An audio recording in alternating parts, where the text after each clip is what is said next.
Hello there.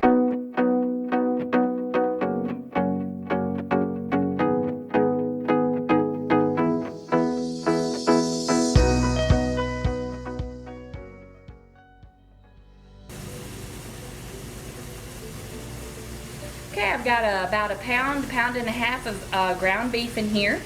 And then I'm adding a pound of hot sausage, which you don't have to use hot. If you don't like a lot of heat in your bite, then you can just use regular or medium sausage, but we like heat. So I'm gonna let this brown. I'm gonna add some garlic to it and let it just cook away. Okay, as you can see, I've added in some garlic, 2 cloves of garlic, and use my garlic press. And then I really don't even know what this little tool is called. I call it my little swirly thing, but it's like a little windmill looking thing. But if you don't have one of these, get one today. And I am going to show you how easy this is. You know, a lot of times when you're cooking hamburger meat, and like I've got a lot, and sausage together, it's so hard to get it to crumble up. And this is wonderful. And I'll continue to show you as the meat gets brown, because it has to cook up a little bit. But this is the neatest tool ever. And there's a whole lot of other things you can use this for, but this is my #1 use for this. Well, as you can see, I have a different skillet here. Sometimes, you know what, things happen and you just have to roll with it. But as I was chopping up my meat here and thinking about all the things that I'm gonna add to this, because this lasagna is lasagna, so it's gonna take tomatoes, tomato paste, all kinds of goodness. So I thought, wow, that skillet is not big enough. So no biggie, just got out a different skillet. This is my family size skillet. And if you don't have one of these, even cooking for 2, a lot of times I like to cook in larger batches, because that way I can freeze stuff and I'll have it, in the freezer, and I'll have meals that are already pre-made. So even cooking for 2, sometimes I still need large skillets and pots. So I will leave a link for this, because this is a wonderful, I love my stainless. I've had it for years and it doesn't stick. It's just a wonderful skillet to have in your kitchen. I don't use it a lot, but when I need it, it's here and I love it. So you can see at this meat, how I was telling you about how this tool makes it so easy to crumble it up and to get it, fine, and to break all those big lumps up. It's really, really easy. And you can see that as it's getting closer to being done. Now, this is a little tip. Not everybody does this, but this is my little tip. So, as I said, your kitchen, you do what you want to do. But my little tip is, anytime I'm doing a casserole, lasagna, something that's going to cook in the oven, when I'm doing my beef, my ground beef, I don't let it get completely done. Like, this is still a little pink, but I'm going to turn it off, because it's going to go in the oven and it's going to cook for at least probably 30, 45 minutes to an hour. So if you let your meat get completely done and then you put it in the oven and it cooks that long, it has a tendency to dry out. So, you may like that, you may not, but I do it, and I've done it for years, and I just love it because it leaves my meat still tender and juicy. I don't know if you've seen any of my other videos where I've talked about how we got our beef from a local man here that raises cattle, and that's what he does. He sells his beef, and it's delicious. So my point in telling you that is, at this point in the recipe, most of the time you're going to have to take your pan and you're going to have to drain some of the fat off, because you don't want all that grease in your casserole. Look at here in the pan, you can see that. Look at this. I have not drained anything, and I even have a pound of sausage in here. But because our beef is such good quality, then you can see I don't have to drain anything. But I just wanted you to be sure, if you have your hamburger meat tends to leave, a lot of fat and grease in the skillet, make sure you drain off at least half of that. You don't have to get rid of all of it if you like it like that, but if you're like me, I don't like greasy, fat, anything. So I would drain it all off. But if you like it, you can leave a little bit, The next step in this recipe is we're going to start adding in our tomato sauce, or tomatoes, and our tomato paste. So I have 2 cans of diced tomatoes. All right. We're going to add those in there. If you have whole tomatoes, that's perfectly fine. You can either, chop them up a little bit, or you can add them in there whole. I have 2 cans of tomato paste, and I'm going to add all of this from both cans. If you have one of these little scrapers, these things are awesome. I mean, it will get every last bit out of your can. I love them. I have several of these. I like to keep them because they come in really handy. Okay, we've got the tomatoes. Now, I'm going to add probably about a tablespoon of basil. Now, you can put this in a measuring spoon and measure it, but the thing to remember when you're using dry ingredients is that to release the flavor, you have to kind of massage them a little bit, grind them together. So I like to just go ahead and pour mine in my hand, and a little bit more, a little bit less is not going to make that big of a difference. So make sure you massage those together good, and that's going to release the oil, and it's going to help release that flavor more than if you just threw it in there. And then we're probably going to put about a teaspoon of salt. I just kind of eyeball it, but if you're a recipe follower, about a teaspoon of salt. And we are going to get all of this going, and we're going to let this come to a little bit of a boil, and then we're going to let it simmer for about 45 minutes and let all of that goodness marry and become even more goodness. Okay, you can see I've had some water going in a pot. It's come to a boil. So now what I'm going to do is I'm going to just add a couple of twirls of olive oil. And yes, I know there's a big debate over, oh my gosh, don't put olive oil in your pasta water. You know what? My kitchen, I can do what I want. That's what I like, is olive oil. So I'm putting some olive oil in there. You can do it, or if you want to, you can leave it out. And this looks like a ton of salt, but you really want to salt your water because you want that lasagna to be flavored. You don't want it to just be pasta with no taste. So you want to make it taste like the sea. So we've got quite a bit of salt in there. We've got some olive oil. Now we're going to add our lasagna noodles, and you want to leave them whole, okay? So we're just going to kind of let them slide in there. And the main thing that you want to do when you're cooking your lasagna noodles is you want to give them a stir, because they kind of have a tendency to want to stick together.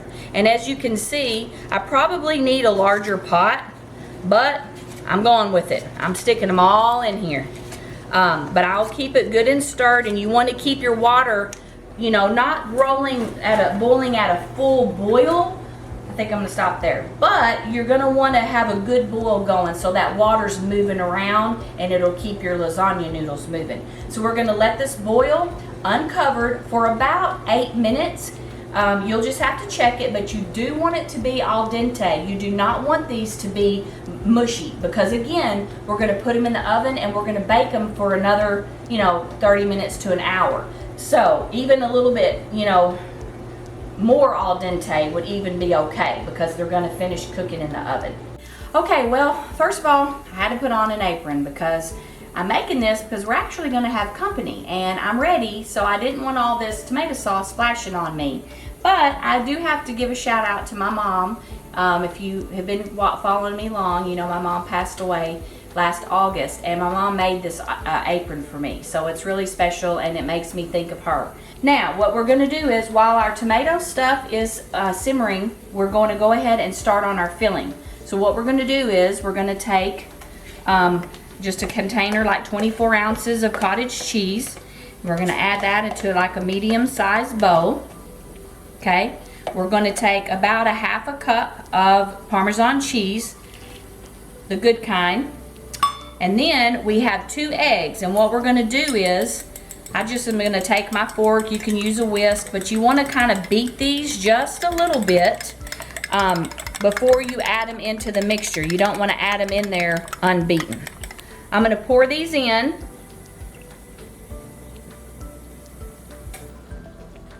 Okay, I'm gonna add a little bit of salt,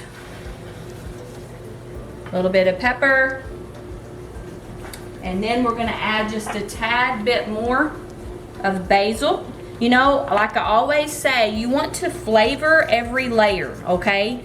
You want to use, you know, the same seasonings that you're using in the other, but you always want to add flavor to every layer. And that's it. We're just going to mix this up.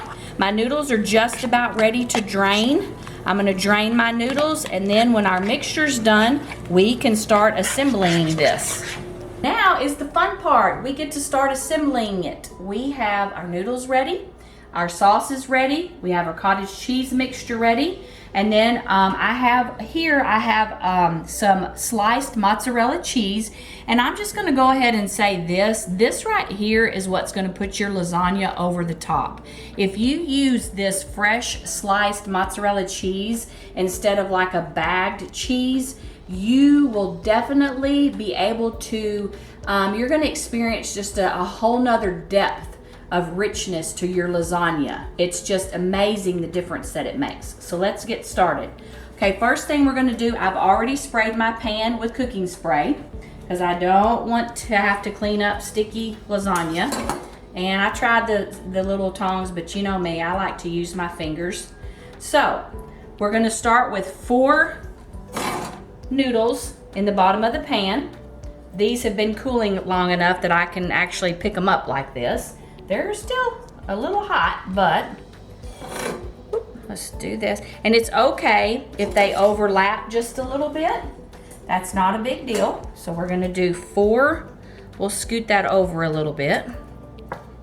We're gonna do about half of our cottage cheese mixture. You don't have to worry about being, exactly precise, because it's all gonna end up at the same place in the end.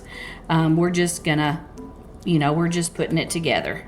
So if you have a little bit more here than you do on the top, it's gonna be okay. Don't stress about it.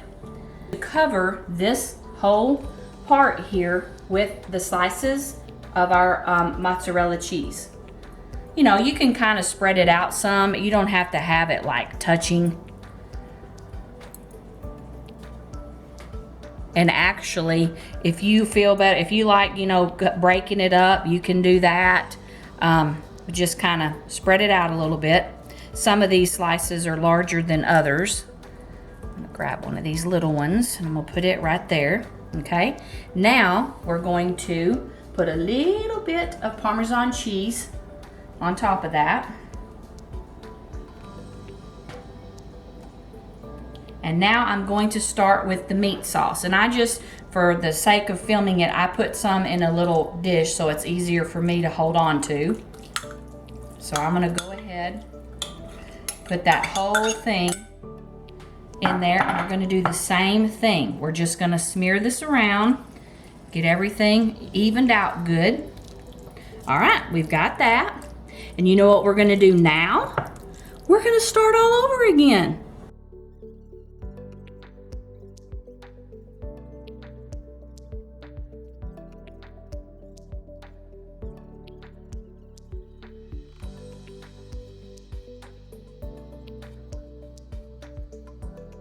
This is our last layer of our meat sauce. So let's put all of this goodness. I wish you could smell this. Oh my goodness, it smells so good.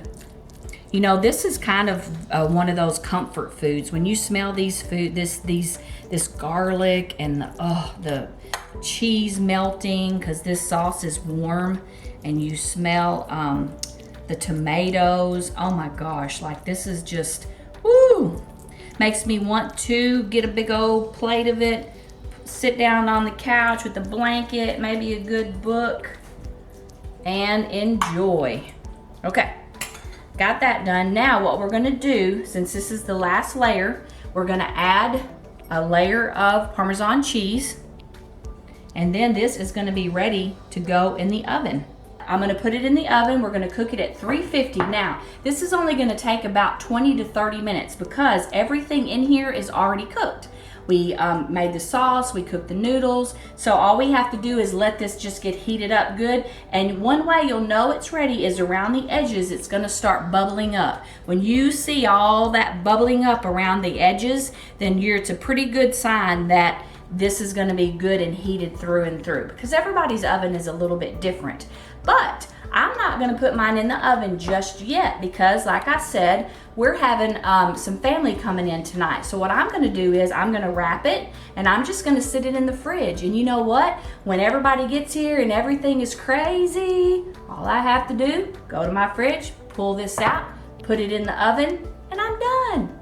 So that's just a little tip for you to keep. Sometime too, it's easy if you have time to go ahead and get as much prepared as you can. I know I don't talk a lot about this because normally I'm cooking for two and I don't really have to worry about that. But today is a little bit different. So I hope this was helpful for you and that you picked up something that maybe you didn't know already.